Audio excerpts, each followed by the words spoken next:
here, or as you might know as Briz Biker.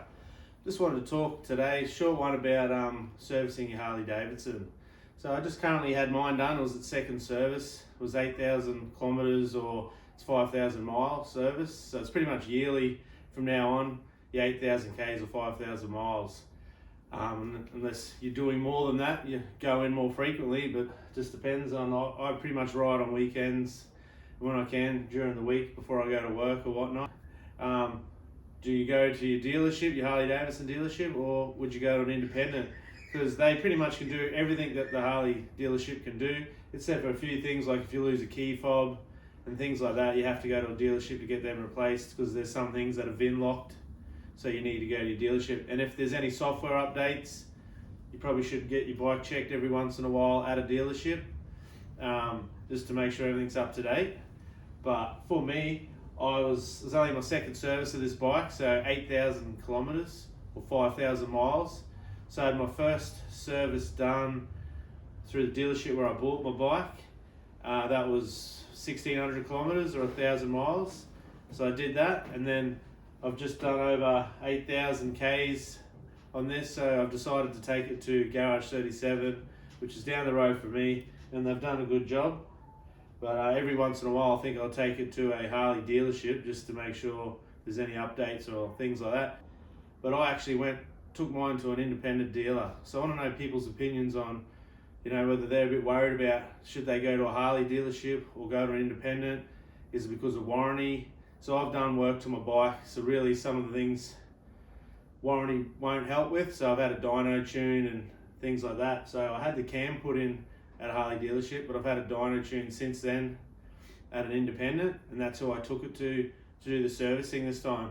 More out of convenience because it's probably a K from home, so I can drop the bike off, walk home, and then the next day I can go back down, just walk down and pick my bike up. So it's sort of hassle free. I don't need to either get a loan bike, which a lot of dealerships do, or try and get my wife or someone to drop me off and pick me up.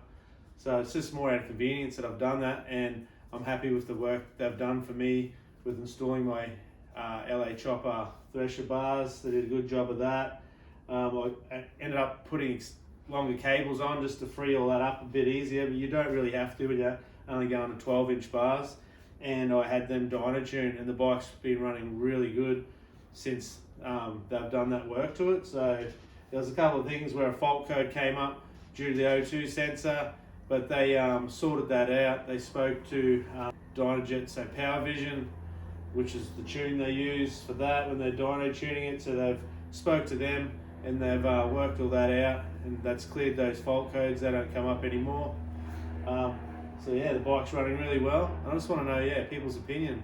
I'm going to a Harley dealership, so every now and then I think I'll take it to a Harley dealership to check in case there's any updates in the software for the computer. Apart from that, probably don't need to go there unless you have an issue with, say, losing your key fob or something like that, because you need to go to a dealership for those. There's certain things that are VIN locked, so you have to go to a dealership. But just for your servicing, your 3-hole services and all your basic Harley checks, an independent mechanic is fine to go to. So that still keeps everything in warranty as well. If that's what people are worried about. In some of the I just had a mate buy a breakout, and that dealership said you don't have to come back here. They're honest in saying that you can go elsewhere. But some people like just to keep all their services done at Harley. Like I said, I'll probably go there every now and then. But for me, convenience is better. Just to be able to walk down and drop it off. So yeah, I'd just like to know everyone's opinion on that, whether they say you should just go to a Harley dealership or you feel comfortable taking it to someone else. I suppose it comes down to if you trust the people who are working on your bike, where you take it, which I have no dramas with that. So Garage 37 here, I'm in Brisbane, Southside. They're located at Archerfield. If anyone's in that area, no problems in recommending those guys to go get any of your servicing done or anything done like bars or upgrades to your bike. They do everything there. Dyno tuning, do a really good job of that. I'll put a link in the description to Garage 37 if anyone's in the Brisbane area and looking for a good, reliable, trusted motorcycle mechanic. Check those guys out. So I'm just keen to hear your comments and feedback on that. Thanks for watching. And don't forget to like, subscribe and share. Cheers from the Brisbiker.